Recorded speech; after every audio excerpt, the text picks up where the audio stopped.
Good evening, my dear friends, my students and my seniors. Welcome to प्रखर academy. हम लोग बात कर रहे थे ब्रिटिश क्राउन के अंदर जो संवैधानिक विकास हुआ है उसकी।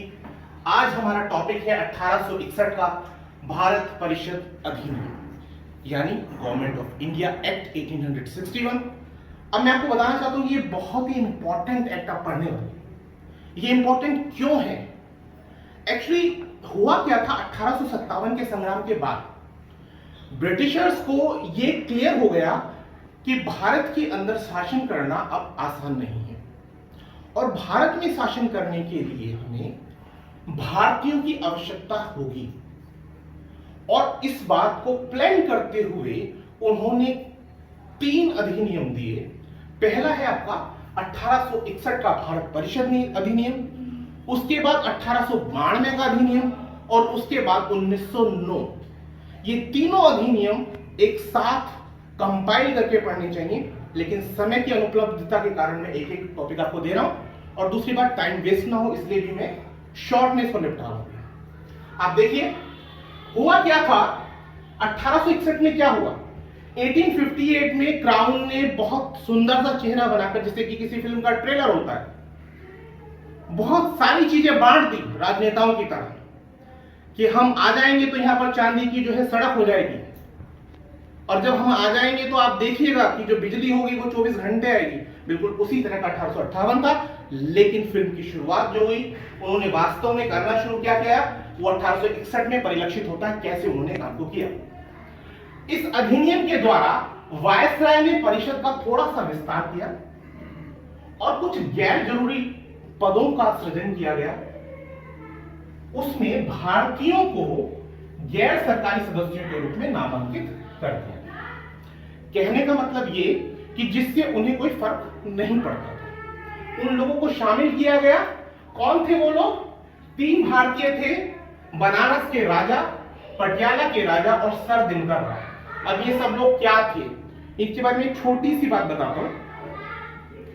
ये लोग अपनी जैसे डिसीजन वगैरह लेते थे तो ये लोग डिसीजन मेकिंग में इन्हें करना तो अभी कुछ था नहीं, अधिकार तो नहीं थे, लेकिन ये लोग देखते थे वायसराय की तरफ, उनकी कमेटी की तरफ कि वो जिस निर्णय के ऊपर पॉजिटिव में हाथ उठा रहे हैं तो ये लोग भी अपने हाथ खड़े कर देते थे। यानी ब्रिटिशर्स ने ऐसे लोगों को अपॉइंट किया जिनका अपना बुद्धि विवेक नहीं था, ऐसे लोग जो पपेट की फॉर्म में भारतीयों का प्रतिनिधित्व करते थे। Is it clear? वैसे तो अभी क्वेश्चनिंग के लिए हमें मिला ही नहीं था, वो 1892 में, चलिए बताऊंगा मैं बाद में जब शुरू करेंगे। तो उस वक्त के जो वायसराय थे वो कौन थे? लॉर्ड कैनिंग थे। उन्होंने इन्हें मनोनीत किया। दूसरा पॉइंट आता है कि इस अधिनियम में मैड्रास और बंबई दोनों प्रेसिडेंसीज को विधायी शक्तियां प्रदान की गई। विधायी शक्तियां छीन ली गई थी, याद कीजिए। 1773 से जो रेगुलेटिंग एक्ट आया था उसके बाद सेंट्रलाइज करने की प्रोसेस थी। 1833 में वो अपने चरम पर था सेंट्रलाइजेशन, लेकिन दोबारा से विकेंद्रीकरण आ गया 1861 के द्वारा। विकेंद्रीकरण की प्रोसेस कहां से शुरू हुई? 1861 में। और इस डिसेंट्रलाइजेशन की प्रोसेस की शुरुआत का विकास क्या था? इसका चरम आया 1937 जब प्रांतों को पूरी तरह से आंतरिक स्वायत्तता दे दी गई, internal autonomy.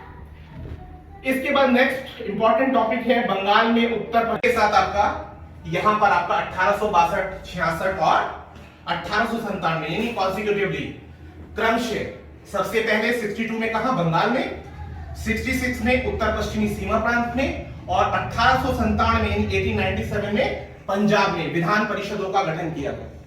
Is it clear?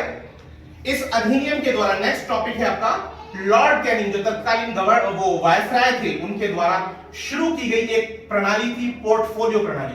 आज आप देखते हैं जो मिनिस्टर्स होते हैं उन्हें एक से ज्यादा कार्यभार सौंप दिए जाते हैं, एक से ज्यादा डिपार्टमेंट्स दे दिए जाते हैं। तो ये किसने शुरू किया था? लॉर्ड क्या नाम उनका? Lord Canning. उन्होंने शुरू किया और लॉर्ड कैनिंग ने जो शुरू किया उस पोर्टफोलियो प्रणाली को मान्यता दे दी गई, जिसमें परिषद का एक सदस्य क्या कर सकता था? एक या एक से ज्यादा विभागों का प्रभारी बनाया जा सकता था और उसे इस विभाग का काउंसिल की ओर से आदेश पारित यानी फाइनल ऑर्डर करने का उसको अधिकार मिल गया था। उसे कोई क्वेश्चनिंग नहीं करेगा, जो उसने फाइनल ऑर्डर दे दिया है वही फाइनल है, वो काउंसिल की तरफ से अथॉरिटी उसको मिली हुई थी। नेक्स्ट टॉपिक आता है कि इस अधिनियम में वायसराय को आपातकाल की स्थिति में अगर इमरजेंसी का कंडीशन हो तो वो काउंसिल के निर्णय, काउंसिल की सहमति लिए बगैर, बिना परमिशन लिए वो क्या कर सकता है, अध्यादेश को पारित कर सकता है। लेकिन उसको डिलिमिट किया गया, लिमिट किया गया, उसको लिमिट किया गया कि आपका जो अध्यादेश पारित हुआ है वो सिर्फ 6 माह तक ही वैलिड रहेगा। Is it clear? तो ये अंकुश था। तो इसी के साथ आपका 1861 का भारत परिषद अधिनियम खत्म होता है। Thanks a lot for watching this video.